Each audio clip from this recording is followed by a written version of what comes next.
నాడు జగన్ వినాయక చవితి పెట్టిన ఆంక్షలు ఎత్తివేత. అనే వినాయకుడి మీద ఆంక్షలు ఏంటనే నువ్వు? అంటే అది మరి 2 months కాకపోతే ప్రజల పండుగ స్వేచ్ఛగా జరుపుకోవచ్చు.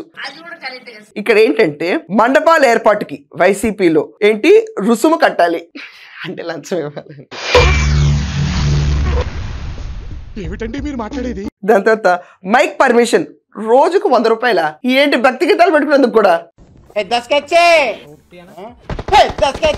ఏంటి కరెంటు ఎంత పడితే అంత కట్టాలంట.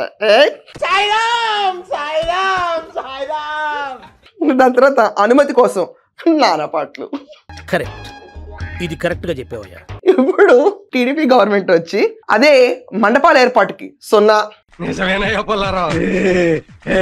మైక్ పర్మిషన్ కి 0, కరెంటు ఉచిత కరెంటు,